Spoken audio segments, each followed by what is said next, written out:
Ladies and gentlemen, we're at Arion Astil Palace Hotel. We have one of the experts in the industry of recycling, Anil Sharma, who has been dominating the markets in his own way, and of course as a speaker to various events in this very sensitive industry. So we'll ask him how he counters all these events around and what he thinks is the future, the regulation if any, and what he would like to see from himself for the world of shipping and more.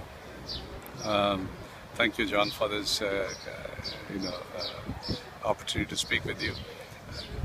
Ship recycling, I think, is probably the most misunderstood segment, if I call it, within the area of shipping. I think many years ago people just ignored this industry and they didn't think it was relevant to shipping.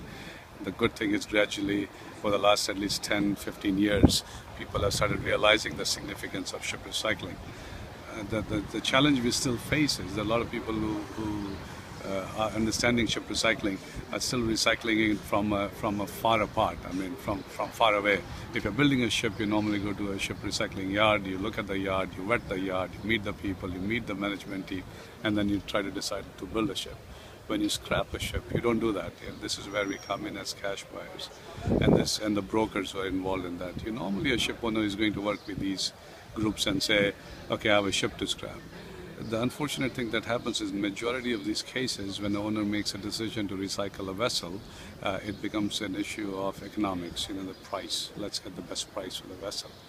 As a result, we have come into a chicken and egg story where ship recycling yards are competing aggressively, the cash buyers are competing aggressively for the price of the vessel. So they're all working on their margins. And the investments that need to be put into recycling yards are not as significant. There are no government subsidies, for example. The Chinese have huge subsidies now, and even though they cannot compete with the Indian ship recycling yards, the price gaps are huge. They still manage to recycle vessels. I just read a report this morning that the sales volume are still very high. It's because of the subsidies. So coming back to responsible ship recycling, what it comes down to, who's going to do it?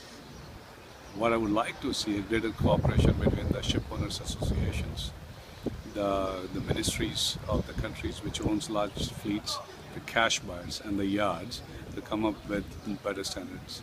The Hong Kong Convention, I think, is a great step in the right direction.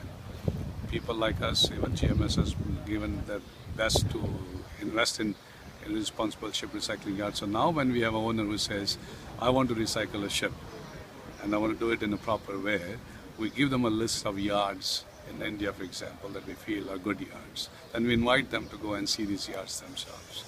And we accompany them, and so they can vet themselves and say, okay, these are the yards we like. Once we shortlist the yards, then we, the ship is, when it's sold to one of these yards. This is, I think, probably the best short-term solution to get ships recycled in a proper way. Finally, one simple question. Would you think Greece is an area where you can set up a demolition facility here once many ships they end in this region, not only Greek ships but other European nations and Black Sea nations, they end up in this area here?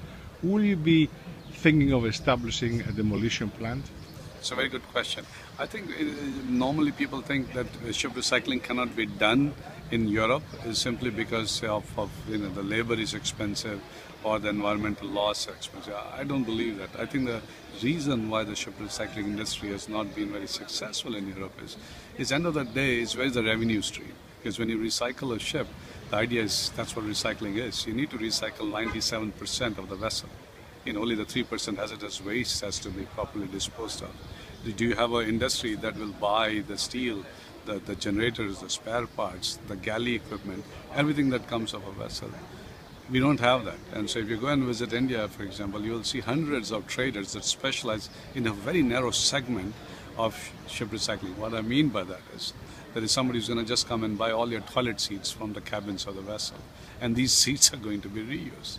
It's going to be very hard to reuse toilet seats in a Western world. So what I'm trying to say, John, is if you want to establish an industry, you have to first look at the revenue stream. Can you generate enough sales, economic sense in that? I think the cost of recycling is not the primary issue. It's the revenue stream that you need to focus on. If that's there, you can do it. then you can do that model pretty much anywhere else. But I Anil think Sharma, I'd like to thank you very much for your swift response to our interview. Thank you very much. We wish you all the best. Ladies and gentlemen, this is John FARACLAS at the Arion Hotel in Athens at the event where everybody, every stakeholder from new building, from people recycling was here. Over and out.